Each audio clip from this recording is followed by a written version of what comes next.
L'info Éco avec Christophe Dansette. Bonjour Christophe. Bonjour Pauline. On va évidemment revenir sur les tensions en Ukraine. Les États-Unis ont annoncé dans la nuit qu'ils prendraient des sanctions. Ce mardi, les Européens devraient normalement suivre. Pour le moment, Américains, Européens, mais aussi Britanniques ou Canadiens restent flous sur la nature exacte de leurs sanctions. Elles pourraient être gradées, d'abord viser des responsables directs de la violation du territoire ukrainien, sans plus de précision. Mais depuis quelques semaines déjà, des responsables américains distillent souvent en off dans la presse quelques-unes des options qui sont sur la table. David Gilberg en détaille quelques-unes. La question agite les chancelleries occidentales alors que le scénario de l'invasion de l'Ukraine par la Russie semble de plus en plus probable. Quelles sanctions en cas de passage à l'acte de la Russie? Would you ever see yourself personally sanctioning him if he did invade Ukraine? Yes, You would? I would see that. La menace est lâchée. Joe Biden, poussé par certains membres du Congrès, étudie de possibles sanctions visant directement Vladimir Poutine. Le président russe, tout comme des membres de son administration et de son entourage, pourraient voir leurs avoirs à l'étranger gelés ou être frappés d'interdiction de voyager. Une éventualité qui aurait une grande portée symbolique, mais peu d'effets dissuasifs pour la Russie.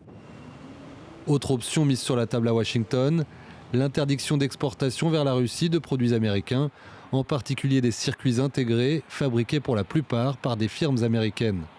De quoi handicaper grandement les velléités d'industrialisation du Kremlin, notamment dans les secteurs de la haute technologie, de l'aérospatiale ou de la défense. Troisième possibilité, celle de frapper la Russie directement au porte-monnaie, soit en imposant des sanctions à des banques et des institutions financières russes, comme c'est déjà le cas pour certaines d'entre elles depuis l'annexion de la Crimée en 2014. Soit en excluant la Russie du réseau d'échanges internationaux SWIFT, sorte de messagerie instantanée qui relie la plupart des institutions financières dans le monde.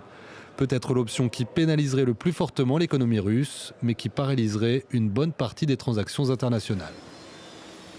Enfin, le secteur énergétique, qui représente 80% des recettes publiques russes, est une autre cible de choix pour les Occidentaux.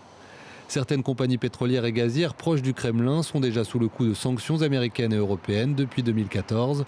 Il s'agirait désormais de leur interdire par exemple toute transaction en dollars, voire même d'exporter leur production.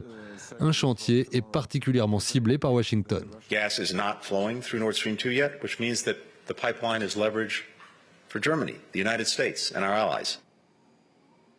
Mais la partie européenne, dont 40% des importations de gaz proviennent de Russie, est beaucoup plus réservée sur ce scénario. Nord Stream 2, toujours pas en fonction, divise surtout au sein du gouvernement allemand. Le gazoduc a pour ambition de doubler les quantités de gaz déjà transportées le long de la Baltique, de la Russie vers l'Allemagne. Tout ralentissement des arrivées d'hydrocarbures en Europe provoquerait immanquablement une crise énergétique importante. Et justement, cette crise du gaz et du pétrole, elle a peut-être déjà commencé, Christophe. Oui, puisque les cours se sont effectivement enflammés hier après les premières passes d'armes, car la Russie, il ne faut pas oublier, le troisième producteur de pétrole au monde. Le Brent, notamment, a atteint plus de 97,50 $ avant de rebaisser $1. Il n'avait plus été aussi haut depuis juillet 2014, l'époque d'une autre crise ukrainienne et d'autres sanctions visant la Russie. Le cap symbolique des $100 le baril n'est donc plus très loin. Ce ne sont pas les prix du baril qu'on voit là de pétrole, mais la dépendance des Européens vis-à-vis de la Russie au niveau du gaz. Avec le gaz, c'est encore plus emblématique d'ailleurs.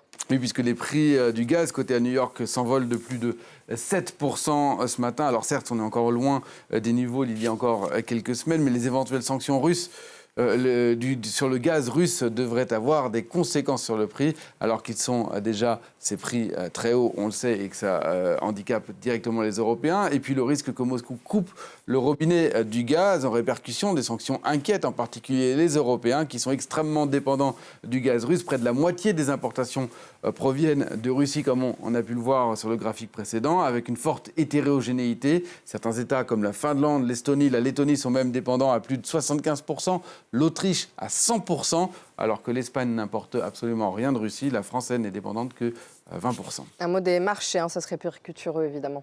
Des marchés très nerveux, effectivement, ce matin en Asie. Le Hang Seng plonge de près de 3%, de 3% même très exactement. Le Nikkei de plus de 2%. Hier, ce sont les bourses européennes qui sont toutes terminées en forte baisse.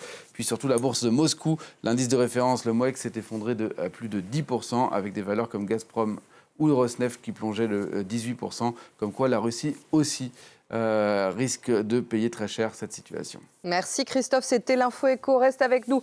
On se retrouve